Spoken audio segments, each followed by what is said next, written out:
everyone, welcome back to G1 Gamer, and we're back again with another video, an explainer, should we say, about horse traits. First and foremost, before we get into it, folks, please make sure you leave a like and a subscribe as well. Your support is very, very appreciated, very much appreciated, and it really does help the channel, so please get involved.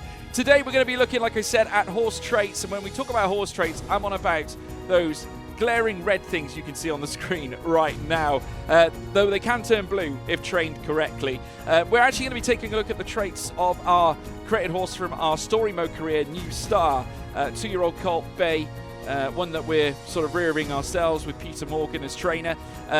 Still yet to come up to race time. We're in the midst of training this horse, so it sort of highlights, it gives you guys an idea as to what this is all about. So as you can see, we've got obedience there. This is all just underneath the prize money as well. So as you're looking on your screen, folks, obedience, spirit, spurt, fade, so on and so forth. Let's take you through some of them. Obedience basically is how the horse behaves during the course of a race. Will it follow the orders of the jockey, or is it going to disobey, essentially, and do its own thing? That's essentially what that's all about. Spirit. When it comes down to a horse's spirit, if it has a negative spirit, then it might not be keen to race. At the end of the day, a lot of horses that have a good spirit, they'll want to push forward, they'll have that desire to want to finish.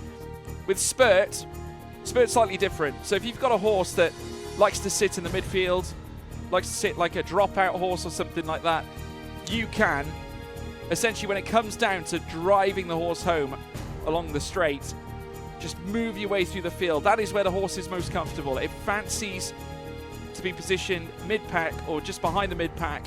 Equally, though, it could just be behind the front runners. But as soon as you have that spurt trait, he'll just pursue onwards in an effort to take the lead of the race or take the victory or whatever result you're chasing.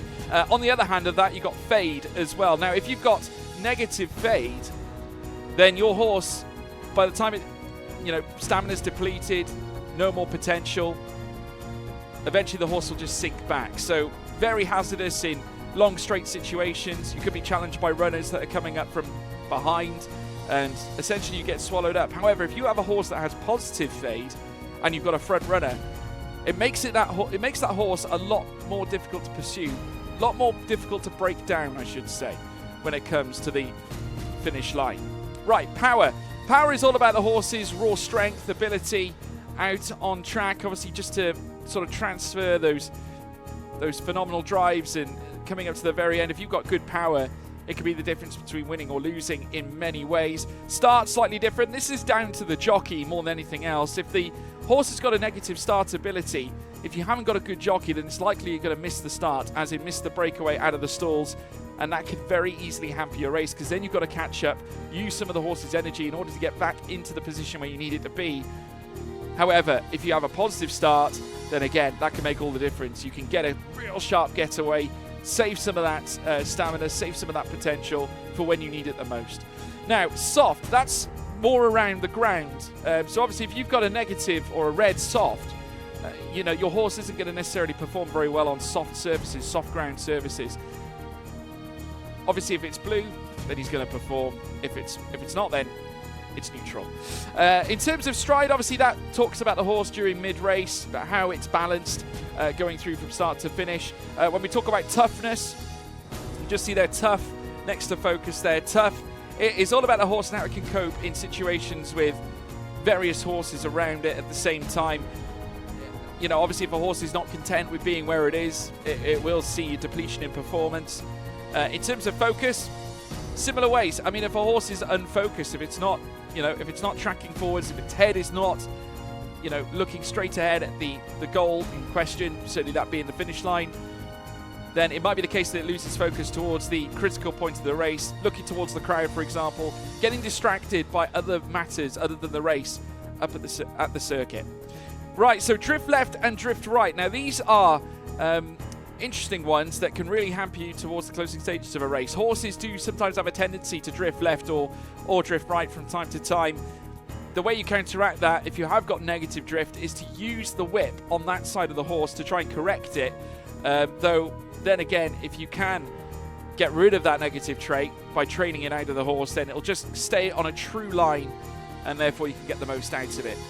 Fast pace, if a horse is red on the fast pace, if it's a negative fast pace, then that means it's going to struggle in very quick scenarios. So say for example sprints, especially if you're doing like a 5 furlong sprint, 6 furlong sprint, so basically over 1,000 meters, 1,200 meters, 1,400 meters, where the pace tends to get quite high, then the horse might struggle in that environment. So it's down to you to make sure you train that out of it. That's probably one of the big ones actually to try and correct, because if you don't, then you'll see that stamina, that potential drop exponentially.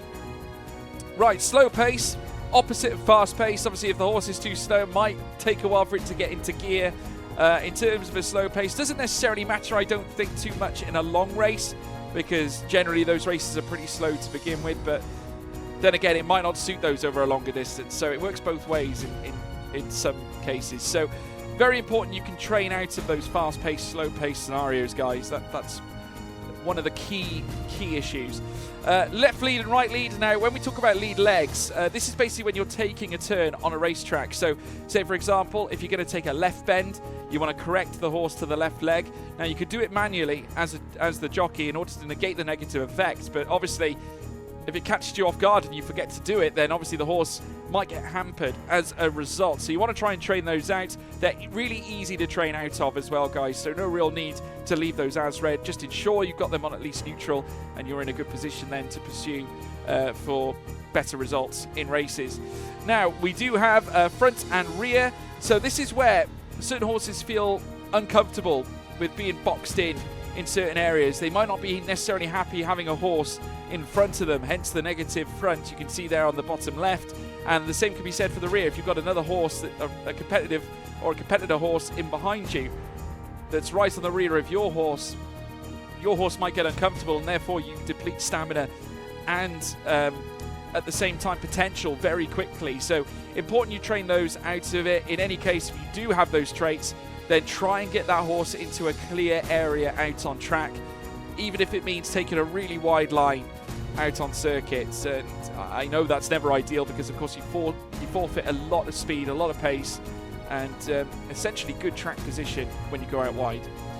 Excitable, that basically comes down to the fact that the horse might get a little bit too excited through the course of the race, again depleting that stamina, depleting the potential. You want to try and correct that as soon as you can, because it's important to keep a horse on an even keel. Sometimes if horses are excitable, they'll up the tempo, they'll up the speed. You'll see the heart rate of the horse go up to beyond green, it'll go up to yellow, red, you name it, and it can be very difficult to try and keep a lid on that said horse. And in terms of boxed, very similar to front and rear. Now, boxed is when you're being encroached at all angles. If you're right to the midfield and you've got a series of horses that are right around you, then the horse is going to experience a negative effect from boxing. It can turn the heart rate up, at the same time deplete that stamina, deplete the potential. It is all round not ideal, guys. So you need to avoid that at all costs. Anyway, folks, I hope you all enjoyed that. That is my explainer on how horse traits work on the Champion Jockey franchise, or G1 Jockey franchise, I should say as well, but mainly Champion Jockey because that's the newest game and that's the one we're playing right now. In the meantime, if you've enjoyed what you've seen, please make sure you leave a like and also subscribe to the channel. It really helps me out, guys. And thank you for tuning in. Until next time, goodbye.